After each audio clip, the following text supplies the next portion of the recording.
اپنے رب عز و جل کی طرف ضرور دوڑنا ہے، پھر اس سے ملنا۔ مرتے جاتے ہیں ہزاروں آدمی، عاقل و نادان آخر موت ہے۔ ہمیں قرآن یاد دلا رہا ہے۔ ایک اور جگہ قرآن مجید فرقان حمید میں ارشاد ہوتا ہے، ترجمہ کنز الایمان، لوگوں کا حساب نزدیک اور وہ غفلت میں منہ پھیرے ہوئے۔ حساب نزدیک ہے اور غفلت ہے کہ جاتی نہیں۔ اے میرے میٹھے اور پیارے اسلامی بھائیو، اس وقت کی قدر کیجئے۔ صدر الشریعہ بدر الطریقہ کی زندگی کے بہت سارے ایسے پہلو ہیں جن پر بہت سارے مدنی پھول چنے جا سکتے ہیں۔ ان کا دن کا شیڈیول کیسا تھا اور آج ہمارا شیڈیول کیسا ہے، ہمارا جدول کیا ہے؟ کیا ہم وقت پر نماز پڑھتے ہیں؟ کیا ہماری پورے دن کے اندر کہیں ذکر و اذکار ہے؟ کہیں درود پاک کے لیے کوئی وقت ہے؟ کیا ہم روزانہ کچھ آیت قرآن تلاوت کرتے ہیں؟ یا ہمارا وقت گناہوں میں گزر رہا ہے، نمازیں قضا ہو رہی ہیں؟ نہیں میرے میٹھے اور پیارے اسلامی بھائیوں، زندگی اچھی نہیں۔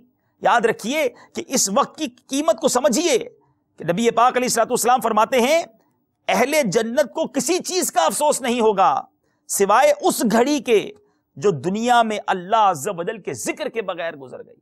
یعنی زندگی گزار کر جنت میں پہنچ جانے والے اللہ کو راضی کریں گے، رب خوش ہوا تبھی تو جنت ملنی ہے، مگر وہاں بھی ایک بات کا افسوس رہ جائے گا کہ کاش وہ گھڑی جو ہم نے غفلت میں گزار دی، اللہ کے ذکر کے بغیر گزار دی، ہم وہ بھی اللہ کے ذکر میں گزار دیتے تو اور انعام مل جاتے اور برکتیں مل جاتی۔ یہ ہے وقت کی قیمت۔ اس وقت کی قیمت کا ایک اندازہ اور بھی تو آپ کر سکتے ہیں۔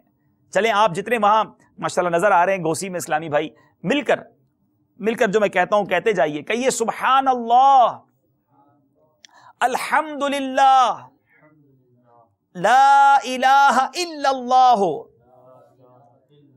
اللہ اکبر۔ ابن ماجہ کی حدیث کے مطابق ان چاروں کلمات میں سے جو بھی کلمہ کہیں جنت میں ایک درخت لگا دیا جاتا ہے۔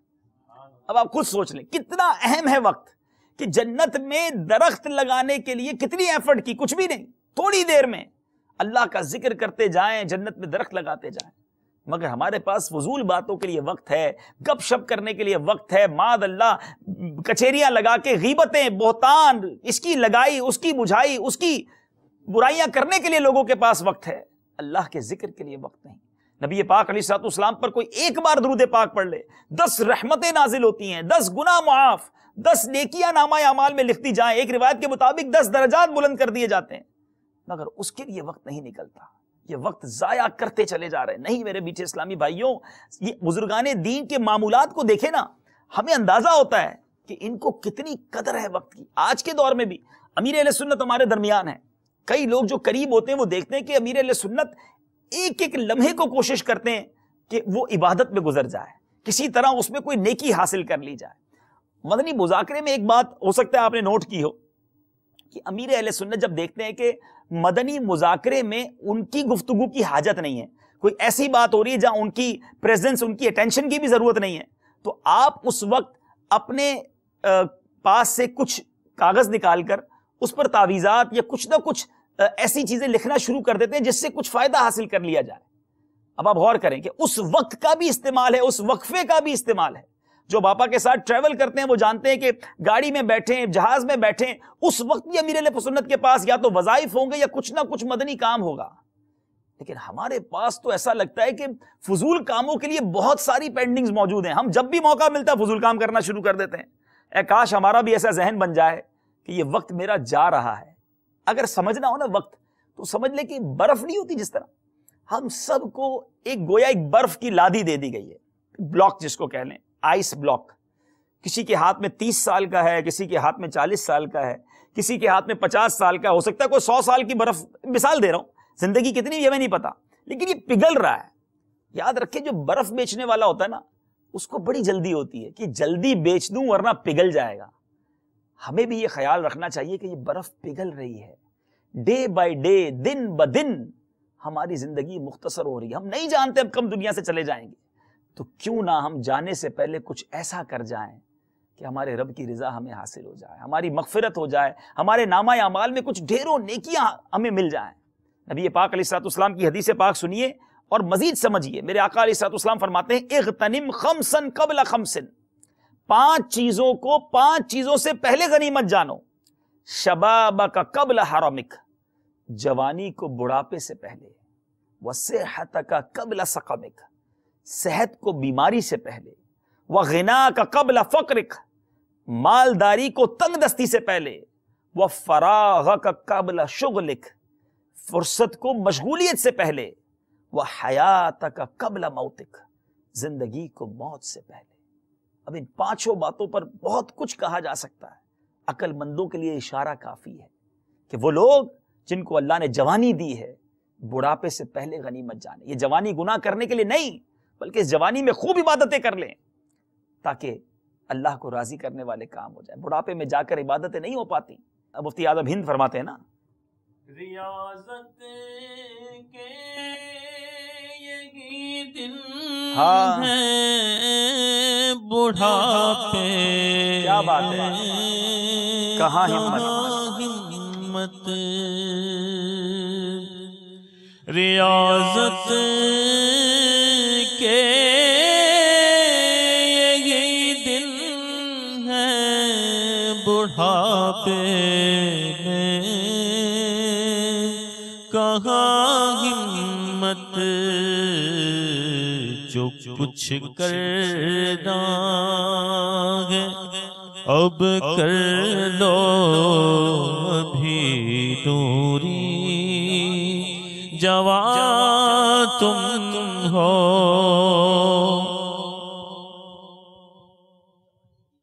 جوانی میں انجوائمنٹ کرنا ہے، شیطان حملے کرتا ہے۔ اے میرے میٹھے اسلامی بھائیوں، میرے نوجوانوں، ہم جوان کہتا نا میں چیلنج قبول کرتا ہوں، آؤ نا چیلنج قبول کرو شیطان کا، کہ ہم شیطان کے بندے نہیں، ہم اللہ کے بندے ہیں، ہم رحمان کے بندے ہیں۔ وہ جتنا چاہے ہمیں گناہوں کی طرف کھینچنے کی کوشش کرے، ہم اپنے نفس پر قابو کر کے، اپنے نفس کے واروں پر قابو کر کے انشاءاللہ عبادت کر کے، اللہ تعالیٰ کی عبادت کر کے اسے راضی کریں، نبی پاک علیہ الصلوۃ والسلام کی سنتوں پر عمل کریں۔ دعوت اسلامی کا مدنی ماحول دیکھیں، گھوسی شریف میں جو اسلام میں بیٹھے انہیں دیکھیں آپ، کہ اس میں بھی مجھے ایک بھی بزرگ تو نظر نہیں آ رہے، ہو سکتا ہے ہوں گے، ورنہ دعوت اسلامی میں اکثریت، جس کو میجورٹی 90% اگر میں کہوں 92% کہہ لیں، الحمدللہ نوجوانوں کی ہے۔ تو یہ امیر علیہ سنت کا کتنا بڑا کارنامہ ہے کہ آج کے اس پرفتن دور میں نوجوانوں کو نیکی کی طرف لگا دیا۔ اور آج بھی اگر کوئی نوجوان مجھے سن رہے ہیں تو یہ نہ سمجھے کہ میں نیکیوں کی طرف نہیں آ سکتا۔ دیکھیں نا، آپ کے سامنے لاکھوں لوگ موجود ہیں، آپ دعوت اسلامی کے بڑے بڑے اجتماعات دیکھتے ہیں، الحمدللہ نوجوان بدلتے جا رہے ہیں، سر پر امامہ ہے، چہرے پر داڑھی ہے، اسلامی بہنیں اگر ہیں تو نوجوان اسلامی بہنیں الحمدللہ پردہ اپنا کر وہ بھی نیکی کی دعوت میں مصروف ہیں۔ میرے آقا کا یہ فرمان کہ نوجوانی کو بڑھاپے سے پہلے غنیمت جاننا ہے، تو ہمت کیجیے اور جوانی میں رب کو راضی کرنے والے کام کیجیے۔ پھر میرے آقا نے فرمایا صحت کو بیماری سے پہلے جائیے، بیماروں کو جا کر پوچھیے، حسرت کرتے ہیں کہ کاش صحت ہوتی تو عبادت کرتے، ہم روزے رکھتے، اب تو صحت ایسی ہو گئی کہ روزے نہیں رکھ سکتے، کھڑے ہو کے نماز بیچارے نہیں پڑھ سکتے، کئی ایسی بیماریاں لگ گئیں کہ قافلوں میں سفر نہیں کر سکتے۔ آج اللہ تبارک و تعالیٰ نے مجھے اور آپ کو صحت دی ہے، اس صحت کا فائدہ اٹھائیں اور جتنی ہمت باقی ہے خوب دین کا کام کر لیں۔ تیسرے نمبر پر فرمایا مالداری کو تنگ دستی سے پہلے۔ کئی ایسے لوگ ہوتے ہیں جو مالدار ہوتے ہیں، پھر اچانک سرکل گھومتا ہے، بزنس تباہ ہو جاتا ہے، کنگلے ہو جاتے ہیں۔ اب ان کے پاس جائے تو کہتے ہیں یار وہ بڑے اچھے دن تھے، اس میں مسجد بنا لیتا، اللہ کی راہ میں خیرات دے دیتا، اب میرے پاس پیسہ ہی نہیں بچا۔ اللہ نے جس کو مال دیا ہے، وسعت دی ہے، ابھی خرچ کرے، انتظار نہ کرے، ورنہ کہیں ایسا نہ ہو یہ مال بھی چلا جائے۔ پھر فرمایا فرصت کو مشغولیت سے پہلے۔ ایسے بہت سارے اسلام میں ملتے ہیں، فارغ، آپ کیا کر رہے ہیں؟ کچھ نہیں کر رہے۔ ارے بھائی کچھ نہیں کر رہے تو یہ فراغت سے تو فائدہ اٹھا لیں، عالم کورس کر لیں، علم حاصل کر لیں۔ اس وقت میں آپ بہت سارا علم سیکھ سکتے ہیں، تلاوت قرآن کر سکتے ہیں، 12 ماہ کے مدنی قافلے میں سفر کر سکتے ہیں۔ پھر ایک وقت آتا ہے کہ جب اتنی ساری مشغولیت آ جاتی ہے، پھر انسان کہتا ہے یار وہ جو وقت تھا فراغت کا اس میں کچھ کیا نہیں میں نے۔ تو کتنی خوبصورت بات میرے آقا نے فرمائی کہ فراغت کو مشغولیت سے پہلے غنیمت جانے، اور پھر فرمایا زندگی کو موت سے پہلے۔ ابھی ہم زندہ ہیں، جی ہاں ابھی میں اور آپ زندہ ہیں، آپ سن رہے ہیں زندہ ہے، میں کہہ رہا ہوں زندہ ہے، لیکن نہیں پتا کل تک زندہ ہوں گے کہ نہیں۔ تو کیوں نہ اسی زندگی کو غنیمت جان کر اپنے رب کو راضی کرنے والے کاموں میں مصروف ہو جائیں، کوئی ایسا ہمارا بھی جدول بن جائے۔ ایک گوسی شریف میں مجھے سننے والوں اور ایک مدنی چینل پہ ناظرین جہاں جہاں مجھے سن رہے ہیں، آئیے آج نیت کر لو کہ ہم بھی اپنا ایسا شیڈول بنائیں۔ اور آپ کہیں گے جناب میں اپنا شیڈول کیسے ایسا بنا سکتا ہوں؟ اللہ سلامت رکھے امیر علیہ سنت کو کہ آپ نے ہمیں مدنی انعامات کا تحفہ عطا فرما دیا، کہ جس کے اندر امیر علیہ سنت نے ہمیں زبردست سمجھنے شیڈول دے دیا، پوری زندگی کا جدول دے دیا ہے۔ ایسا نہیں کاروبار چھوٹ جائے گا، نوکری چھوٹ جائے گی، نہیں، آپ کے تمام معمولات بھی آپ کریں، لیکن انشاءاللہ اگر اس جدول پر عمل کر لیں، 72 مدنی انعامات اسلامی بھائیوں کو عطا کیے، حاصل کیجئے اور اس کو پڑھیے، صبح سے لے کر شام تک کیا کرنا ہے، مہینے میں کیا کیا کرنا ہے، اللہ نے چاہا آپ کو اپنی زندگی کا بہترین شیڈیول بنانا آسان ہو جائے گا۔ بات چل رہی تھی صدر الشریعہ کی، کس آپ کے وصف پر بات کریں، آپ کے امت پر ایسے عظیم احسانات ہیں۔ ایک احسان آپ کا، وہ ایسا احسان ہے کہ آج بھی اس کو جب بھی پڑھتے ہیں دل باغ باغ ہو جاتا ہے۔ لکھا تو اسے اعلیٰ حضرت نے، مگر یہ کاوش اور اس کے پیچھے جس کو آپ کہیں کہ کوشش جو ہے، اس میں بہت بڑا حصہ صدر الشریعہ کا ہے۔ میری مراد کنز الایمان شریف ہے۔ صحیح اور اغلاط سے منزہ احادیث نبویہ اور اقوال ائمہ کے مطابق ایک ترجمہ قرآن کی ضرورت محسوس اعلیٰ حضرت فرماتے تھے۔ آپ نے ترجمہ قرآن کے لیے اعلیٰ حضرت کی بارگاہ میں صدر الشریعہ نے عرض کیا کہ حضور کچھ کرم فرمائیں، تو اعلیٰ حضرت نے خود کیا فرمایا، یہ تو بہت ضروری ہے، مگر چھپے گا کیسے؟ کیونکہ اس کی طباعت کا اہتمام کون کرے گا؟ باوضو کاپیوں کا لکھنا، باوضو کاپیوں اور حروفوں کا تصحیح کرنا، اور تصحیح بھی ایسی ہو کہ اعراب، نقطے یا علامتوں کی بھی غلطی نہ رہ جائے۔ پھر یہ سب چیزیں ہونے کے بعد سب سے بڑی مشکل تو یہ ہے کہ پریس والے بھی ہماتن باوضو رہیں، نیز وضو بغیر وضو نہ پتھر کو چھوئیں نہ کاٹیں، پتھر کاٹنے میں بھی احتیاط کی جائے، اور چھپنے میں جو چوڑیاں نکلیں ان کو بھی بہت احتیاط سے رکھا جائے۔ اب یہ واقعی ہو سکتا ہے کئی لوگوں کے لیے نئی بات ہو، مگر امام اہل سنت کی احتیاط دیکھیں کہ بات قرآن پاک کے چھاپنے کی تھی نا، قرآن اور اس کا ترجمہ چھاپنے کی بات تھی۔ تو اگر پریس والے مجھے سن رہے ہیں اور اگر آپ بھی اس طرح کی آیات قرآن پاک اور اس طرح کی کتابوں کو چھاپتے ہیں تو شرعی رہنمائی لے لیجئے۔ کہیں ایسا تو نہیں کہ آپ چھاپی جا رہے ہیں اور اس میں اتنی ساری اغلاط ہو رہی ہوں، تو اس کو بھی سیکھنا۔ یہ بھی وہی بات شروع والی ہو گئی کہ علم کے بغیر عمل کرنا بعض اوقات انسان گناہگار ہو جاتا ہے۔ بہرحال صدر الشریعہ نے بڑا ذہن بنایا کہ حضور آپ پہلے لکھوا تو دیں، پھر یہ چھپنے کا اہتمام بھی ہو جائے گا۔ بہرحال صدر الشریعہ کچھ آیتوں کی تلاوت فرماتے، اعلیٰ حضرت ترجمہ کرتے، روزانہ کم و بیش ایک رکوع کا ترجمہ ہوتا۔ اعلیٰ حضرت جب وہ ترجمہ لکھاتے، صدر الشریعہ خود فرماتے ہیں میں گھر جاتا، مختلف تفاسیر کو نکالتا اور پھر ان تفاسیر کو سامنے رکھ کے اعلیٰ حضرت کا ترجمہ پڑھتا، تو مجھے ایسا لگتا کہ امام اہل سنت نے گویا ان تمام تفاسیر کا عطر جو ہے وہ عطا فرما دیا ہے، اس کا نچوڑ عطا فرما دیا ہے۔ بہرحال میرے میٹھے اور پیارے اسلامی بھائیوں، اعلیٰ حضرت رحمۃ اللہ تعالیٰ علیہ نے تو یقیناً کام کیا، مگر صدر الشریعہ کا جو فیضان ہے وہ آج ہمارے لیے بہت بہت زیادہ، یوں سمجھے کہ ان کی کاوش تھی، انہوں نے ریکویسٹ کی، انہوں نے اعلیٰ حضرت کے ساتھ کام کیا، اور اعلیٰ حضرت رحمۃ اللہ تعالیٰ علیہ نے ہمیں ایک ایسا ترجمہ عطا فرما دیا کہ آج وہ گھر گھر کی ضرورت ہے۔ آج بھی دعوت اسلامی نے جس طرح ترجمہ کنز الایمان کو گھر گھر پہنچایا ہے، امیر اہل سنت کا کون سا ایسا مدنی مذاکرہ ہے، ہمارے دعوت اسلامی کے مبلغین کے کون سے ایسے بیانات ہیں جو تذکرہ کنز الایمان سے خالی ہوتے ہیں۔ امیر اہل سنت کی ایک ایسی محبت ہے کنز الایمان سے کہ اگر یہ کہا جائے تو غلط نہ ہوگا کہ اعلیٰ حضرت نے لکھا اور امیر اہل سنت نے اس کو گھر گھر میں پہنچایا۔ آج لاکھوں گھروں میں اگر کنز الایمان ہے تو اس میں بہت بڑی کوشش امیر اہل سنت اور دعوت اسلامی کی ہے، اور پھر ماشاءاللہ جس خوبصورت انداز میں کنز الایمان کی اشاعت مکتبۃ المدینہ کر رہا ہے، اس وقت بھی آپ اسکرین پر اسے دیکھ رہے ہوں گے۔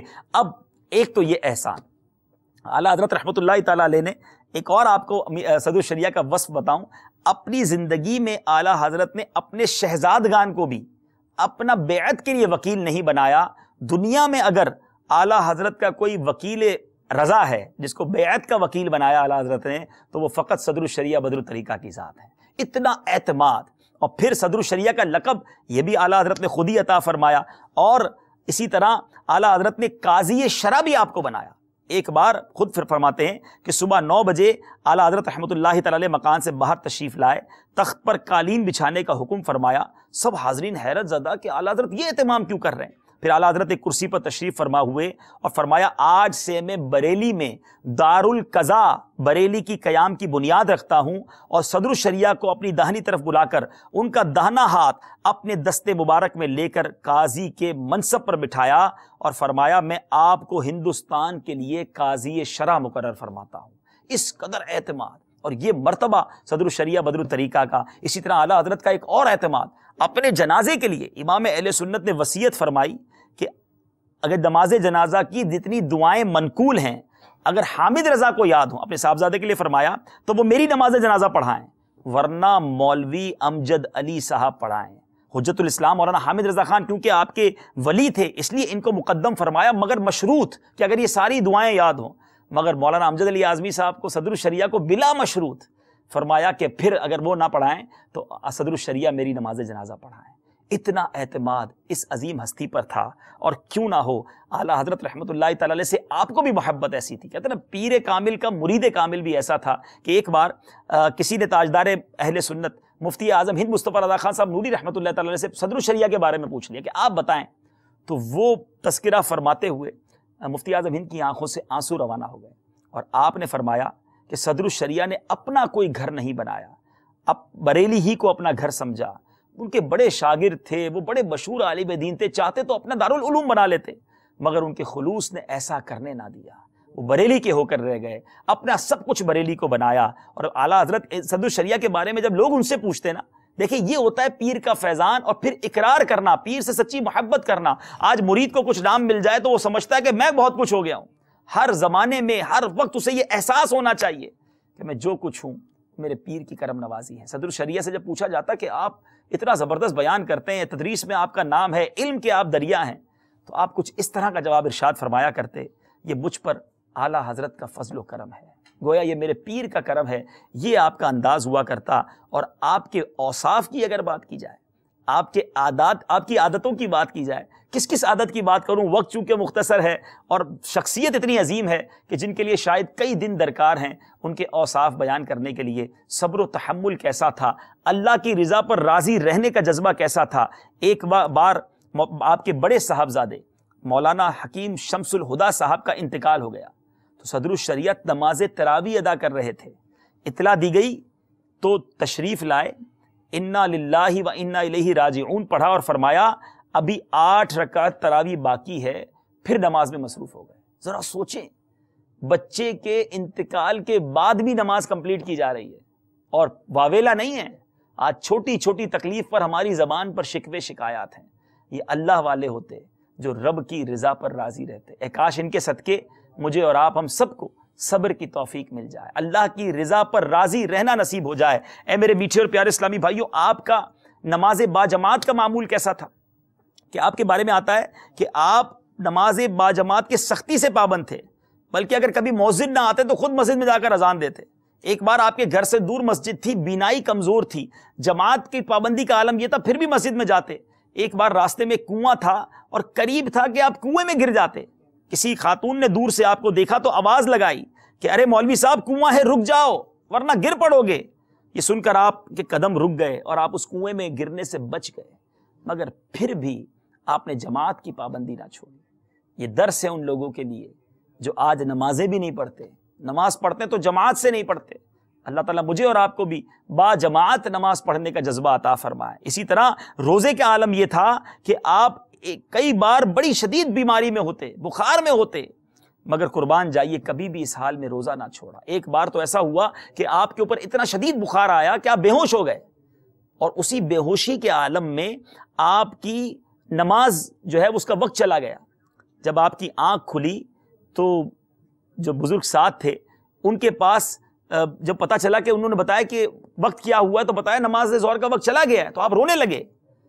تو حافظ ملت نے عرض کی حضور آپ بے ہوش تھے، اور بے ہوشی کے عالم میں اگر نماز چلی جائے تو کوئی مواخذہ نہیں ہے۔ تو فرمایا مواخذے کی بات کر رہے ہیں، وقت مقررہ پر دربار الہی کی ایک حاضری سے تو میں محروم رہا۔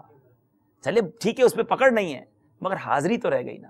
اے کاش میرا اور آپ کا بھی یہ ذہن بن جائے کہ روزانہ 5 بار اللہ کی بارگاہ میں حاضری مل رہی ہے، اے کاش کبھی یہ حاضری نہ چھوٹے۔ صدر الشریعہ کے بہت سارے اوصاف اور بڑے کمالات میرے سامنے موجود ہیں، مگر صدر الشریعہ کے بارے میں آپ کا ایک بڑا خوبصورت وصف، اور وہ ہے آپ کا عشق رسول۔ اعلیٰ حضرت کے خلیفہ ہیں، اعلیٰ حضرت کے مرید خاص ہیں، طالب علم ہیں، اور امام اہل سنت کا جسے قرب مل جائے اور اسے عشق نہ ملے، یہ کیسے ممکن ہے؟ اے میرے میٹھے اور پیارے اسلامی بھائیوں، آپ کے عشق کا عالم یہ تھا کہ آپ کتنی ہی مصروفیت ہو، نماز فجر کے بعد ایک پارے کی تلاوت فرماتے، پھر ایک حزب یعنی ایک باب دلائل الخیرات شریف سے پڑھتے، اس میں کبھی ناغہ نہ ہوتا، اور بعد نماز جمعہ بلا ناغہ 100 بار درود رضویہ پڑھتے، حتیٰ کہ سفر میں بھی جمعہ ہوتا تو نماز ظہر کے بعد درود رضویہ نہ چھوڑتے، چلتی ہوئی ٹرین میں کھڑے ہو کر پڑھتے۔ ٹرین کے مسافر اس دیوانگی پر حیرت زدہ ہو جاتے، مگر انہیں کیا معلوم دیوانے کو تحقیر سے دیوانہ نہ کہنا، دیوانہ بہت سوچ کے دیوانہ بنا ہے. ایسے عاشق رسول تھے. پیارے آقا علیہ الصلوۃ والسلام کی جب بارگاہ میں نعت پڑھی جاتی تو آپ زارو کتار رونا شروع کر دیا کرتے, دو زانو بیٹھا کرتے. اور یہ وصف اعلیٰ حضرت سے سیکھا ہوگا. امام اہل سنت تو امام عشق و محبت ہے نا. اے میرے میٹھے اسلامی بھائیو, یہاں میں آخر میں طالب علم دین ہوں گے, ہو سکتا ہے درس نظامی کرنے والے ہوں, یہاں بھی ماشاءاللہ کچھ مدنی میرے ساتھ موجود ہیں جامعۃ المدینہ والے. ایک بات کرنا چاہوں گا, ہم جب اپنے اسلاف کو پڑھتے ہیں نا, یقیناً وہ کتابوں کے ساتھ علم کے ساتھ بڑا شغف, مطالعے میں وقت بھی گزرتا ہے, تدریس اور پڑھنے پڑھانے میں وقت گزرتا ہے, مگر جب عشق رسول کی بات آتی ہے نا تو بزرگوں میں ایک دیوانگی جو نظر آتی ہے نا, ان کے بارے میں جب پڑھتے ہیں کہ جہاں وہ علم کے پہاڑ ہیں, وہ نبی پاک علیہ الصلوۃ والسلام کے دربار میں ایک دیوانے کی حیثیت سے زارو کتار رونے والے بھی ہیں. تو کہیں ایسا نہ ہو کہ زاہد خشک انسان بن جائے, اس کے اندر بھی تراوٹ ہو, دیوانگی ہو, رقت ہو, یاد مدینہ میں بہنے والی آنکھیں ہوں, عشق رسول میں مچلنے والا دل بھی ہو, تو پھر شخصیت مکمل ہوتی ہے. اور ماشاءاللہ امام اہل سنت کو جب بھی پڑھیں, بلکہ اعلیٰ حضرت تو وہ ہستی ہیں کہ آج بھی اگر ان کے کلام کو پڑھیں تو ایسا لگتا ہے کہ عشق رسول کے جام پلا رہے ہوتے ہیں. صدر الشریعہ کی بھی سیرت میں جب آپ مدینہ منورہ جاتے ہیں, آپ کے بارے میں آتا ہے, آپ نے خود لکھا کہ جب میں حج پر گیا تو میں جب پیارے آقا علیہ الصلوۃ والسلام کی ولادت گاہ پر گیا تو وہاں میری کیفیت ہی کچھ اور بن گئی. میں نے انوار و تجلیات کی بارش ہوتے دیکھی, ویسی کیفیت مکہ پاک میں اور کہیں نہ بنی جو پیارے آقا علیہ الصلوۃ والسلام کی ولادت گاہ پر انہوں نے محسوس کیا. پھر خود لکھتے ہیں جب مدینہ منورہ جا رہا تھا تو دل کی کیفیت بالکل بدل چکی تھی. دربار رسالت میں جب حاضری ہوئی تو دل کی جو حالت تھی وہ بیان سے باہر ہے, اور کتنی دیر صلاۃ والسلام پڑھتے رہے اس کا علم ہی نہیں. اور پھر نبی پاک علیہ الصلوۃ والسلام کے دربار پر روز حاضری دینا. اسی زمانے میں جب آپ مدینہ منورہ گئے, کتب مدینہ مولانا ضیاء الدین مدنی رحمۃ اللہ تعالی علیہ کے ساتھ آپ کی ملاقاتیں رہیں, روزانہ وہاں جانا اور پھر وہاں سے واپس دربار رسالت میں آنا. صدر الشریعہ کو ایک اور بڑی کرم نوازی یہ ہوئی کہ آپ کے لیے ایک ایسا انتظام بھی ہوا کہ آپ نے ایک رات مسجد نبوی شریف میں اکیلے گزاری. جی ہاں, مولانا ضیاء الدین مدنی رحمۃ اللہ تعالیٰ نے ایک بار آپ سے پوچھا کہ آپ چاہتے ہیں کہ آپ اکیلے روضہ انور پر رات بھر قیام کریں؟ انہوں نے کہا اس سے اچھی کون سی سعادت ہوگی. بہرحال خادمین سے کچھ ترکیب بنی, اور جب مسجد نبوی شریف کو خالی رات کو کر دیا گیا, مولانا مفتی محمد امجد علی اعظمی صدر الشریعہ کو یہ شرف عطا کیا گیا کہ آپ نے ساری رات مسجد نبوی شریف میں وہ گزاری. اب آقا علیہ الصلوۃ والسلام کی بارگاہ میں کیا عرض کیا ہوگا, آقا نے کیا عطا فرمایا ہوگا, وہ رات کیسی گزری ہوگی, وہ نبی پاک علیہ الصلوۃ والسلام کا دیوانہ اور سچا عاشق جانے. بہرحال صدر الشریعہ بدر الطریقہ کی زندگی میں بہت سارے واقعات ہیں جو سنتے ہیں, پڑھتے ہیں تو ایمان تازہ ہو جاتا ہے, مگر صدر الشریعہ کی بات ہو اور بہار شریعت کی بات نہ ہو تو بات ادھوری رہ جاتی ہے. امت پر آپ کا ایک ایسا عظیم احسان, جسے یوں سمجھیے کہ انسائکلوپیڈیا کہا جائے فقہ کے حوالے سے, عالم بنانے والی کتاب آپ نے خود ہی اس کا نام رکھا. صدر الشریعہ بدر الطریقہ کا پاک و ہند کے مسلمانوں پر یہ بہت بڑا احسان کہ انہوں نے ضخیم عربی کتب میں پھیلے ہوئے فقہی مسائل کو سلک کے تحریر میں پیرو کر ایک مقام پر جمع کر دیا. انسان کی پیدائش سے لے کر وفات تک درپیش ہونے والے ہزارہ مسائل کا بیان بہار شریعت میں موجود ہے. ان میں بے شمار مسائل ایسے بھی ہیں جن کا سیکھنا ہر اسلامی بھائی اور اسلامی بہن پر فرض عین ہے. اس کی تصنیف کے اسباب کا ذکر کرتے ہوئے صدر الشریعہ خود لکھتے ہیں, اردو زبان میں اب تک کوئی ایسی کتاب تصنیف نہیں ہوئی جو صحیح مسائل پر مشتمل ہو اور ضروریات کے لیے کافی اور وافی ہو. فقہ حنفی کی مشہور کتاب فتاوی عالمگیری سینکڑوں علماء دین علیہ رحمۃ اللہ المبین نے حضرت سیدنا شیخ نظام الدین کی نگرانی میں عربی زبان میں مرتب فرمائی تھی, مگر قربان جائیے صدر الشریعہ نے وہی کام اردو زبان میں تنے تنہا کر دکھایا, اور علمی ذخائر سے نہ صرف مفتہ بھی اقوال چن چن کر بہار شریعت میں شامل کیے, بلکہ سینکڑوں آیات, ہزاروں احادیث بھی موضوع کی مناسبت سے درج کی. آپ خود تحدیث نعمت کے طور پر فرماتے ہیں, اگر اورنگزیب عالمگیر اس کتاب کو دیکھتے تو مجھے سونے سے تول دیتے. واقعی میرے میٹھے اسلامی بھائیوں, آج بہار شریعت ایک ایسی عظیم کتاب ہے, ہمارے درمیان موجود ہے, اور آپ کی دعوت اسلامی نے, آپ کی دعوت اسلامی کے شعبہ مدینۃ العلمیہ نے الحمدللہ اس کام کو بھی اپنے یوں سمجھ لیجئے کہ ذمے لیا, اور ایک ایسا عظیم کام مرتب کر دیا کہ پہلے اس کتاب کو پڑھنا ہر کسی کے لیے ممکن نہ تھا, مگر اب اس آسان انداز سے اس کو تحریر کر دیا, اس کی تسہیل کی, اس کی تخریج کی, اس کے حواشی مرتب کیے. سبحان اللہ, مدینۃ العلمیہ والے خود لکھتے ہیں کہ بہار شریعت کی تخریج اور تسہیل اور حواشی کا آغاز 1425 سنہ ہجری میں دعوت اسلامی کی علمی اور تحقیقی مجلس المدینۃ العلمیہ کے علماء کرام نے شیخ طریقت امیر اہل سنت حضرت مولانا محمد الیاس عطار قادری دامت برکاتہم العالیہ کی خواہش پر کیا۔ یہ کام عظیم ترین ہونے کے ساتھ ساتھ مشکل ترین بھی تھا، مگر مشکلیں مجھ پر پڑیں اتنی کہ آسان ہو گئیں کہ مصداق بہار شریعت کے 20 حصے 3 جلدوں کی صورت میں اللہ عز و جل کی رحمت سے 7 سالوں میں بحسن و خوبی مکمل ہوئے۔ 1360 صفحات پر مشتمل جلد اول، 1304 صفحات پر مشتمل جلد دوم الحمدللہ زیور طبع سے آراستہ ہو کر اہل محبت کی آنکھوں کی ٹھنڈک کا سامان کر چکی ہے، اور اب تو ماشاءاللہ تیسری جلد بھی ہمارے درمیان پوری بہار شریعت موجود ہے۔ اے میرے میٹھے اور پیارے اسلامی بھائیوں، اب یہ ہے دعوت اسلامی کا علم سے محبت کا انداز کہ کتابیں تو ہیں، اب انہیں گھر گھر پہنچایا بھی جائے، اس کا شوق بھی دلایا جائے۔ اور امیر علیہ سنت تو خود فرماتے ہیں کہ بچپن ہی سے مجھے بہار شریعت خریدنے کا شوق تھا، تھوڑے تھوڑے پیسے جمع کیے اور بہار شریعت خریدی، کیونکہ مجھے مسئلے کا بڑا شوق تھا، اور صدر الشریعہ نے جو مجھ پر بہار شریعت کے ذریعے فیضان فرمایا ہے میں انہیں اپنا محسن سمجھتا ہوں۔ امیر علیہ سنت فرماتے میں نے بہار شریعت سے بہت حاصل کیا ہے، تو آئیے میں آپ سب کو بھی دعوت دیتا ہوں۔ آج بدر الطریقہ صدر الشریعہ مفتی محمد امجد علی اعظمی کا تذکرہ ہوا، ان کے شہر میں ان کا تذکرہ ہوا ہے۔ اگر اب بھی بہار شریعت آپ کے گھر میں موجود نہیں ہے، واقعی یہ کتاب لینے سے تعلق رکھتی ہے، ہر گھر کی ضرورت ہے، برکت کے لیے تو ہر اسلامی بھائی اپنے گھر میں رکھے اور اس کے بعد اسے کچھ نہ کچھ پڑھتا رہے، جو مسئلہ سمجھ نہ آئے وہ علماء سے سمجھے، تو انشاءاللہ مزید برکتیں حاصل ہوں گی۔ بہت کچھ باتیں ہیں صدر الشریعہ کے حوالے سے جو میرے پاس رہ گئی ہیں، اور وقت چونکہ اب ختم ہو رہا ہے۔ صدر الشریعہ کی دعا کیسی قبول ہوئی کہ ایک بار آپ ایک ایسی جگہ گئے حضرت شاہ عالم رحمۃ اللہ تعالی کے دربار میں کہ آپ کا وہ تخت جس پہ نبی پاک علیہ الصلوۃ والسلام تشریف لائے تھے، ایک طویل واقعہ ہے، اس کے نیچے کھڑے ہو کر دعا مانگی جائے وہ دعا قبول ہوتی ہے۔ احمد آباد شریف میں ہند میں وہ مزار شریف موجود ہے، وہ تخت آج بھی جلوہ فرما ہے۔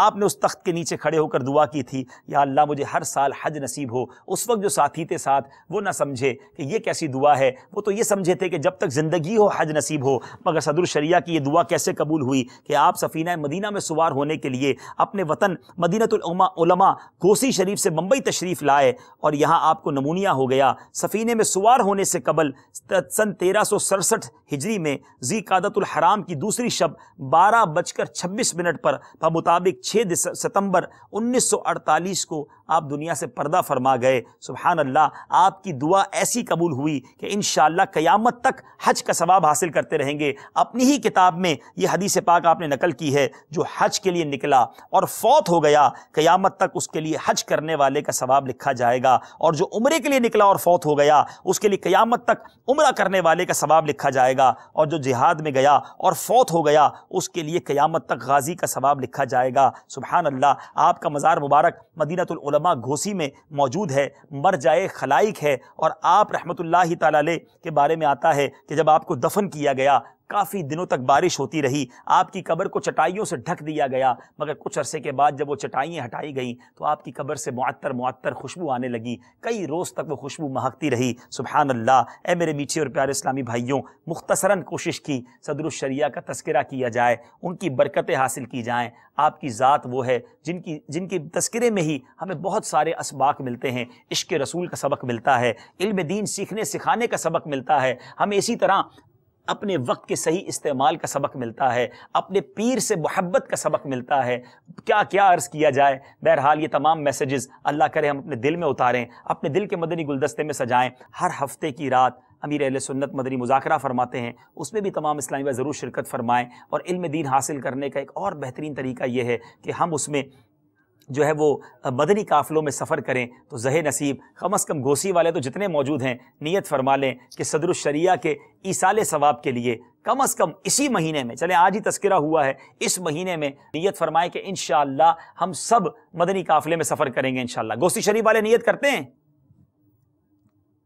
ماشاءاللہ ماشاءاللہ، اللہ پاک آپ کو برکت عطا فرمائے۔ دنیا میں اور بھی جہاں اسلامی بھائی صدر الشریعہ کے ایصال ثواب کے لیے نیت فرمائیں، ہو سکے تو ہر مہینے مدنی قافلے میں سفر کریں۔ اللہ تبارک و تعالیٰ سے دعا ہے رب کریم ہمیں صدر الشریعہ کی برکت عطا فرمائے، ان کے صدقے ہمیں علم دین سیکھنے کا شوق نصیب فرمائے، بہار شریعت کی برکت عطا فرمائے۔ آج جو میں نے بیان کیا اس کا اکثر حصہ تذکرہ صدر الشریعہ امیر اہل سنت کا بڑا پیارا رسالہ ہے. اس رسالے کو حاصل فرمائیں اور یہ دعوت اسلامی کی ویب سائٹ سے بھی آپ ڈاؤن لوڈ کر سکتے ہیں. ابھی بہت ساری باتیں جو رہ گئی ہیں وقت ختم ہونے کی بنا پر، لیکن اگر یہ رسالہ پڑھیں گے تو آپ کی سیرت کے بہت سارے پہلو مزید اجاگر ہوں گے. رب کریم ہم سب کو صدر الشریعہ کی برکتوں سے مالا مال فرمائے. آمین بجاہ النبی الامین. صلو علی الحبیب صلی اللہ تعالی علی محمد صلی اللہ علیہ وسلم. میں مبلغ بنوں سنتوں کا، خوب چرچا کروں سنتوں کا، ہو کرم بہر خاک مدینہ.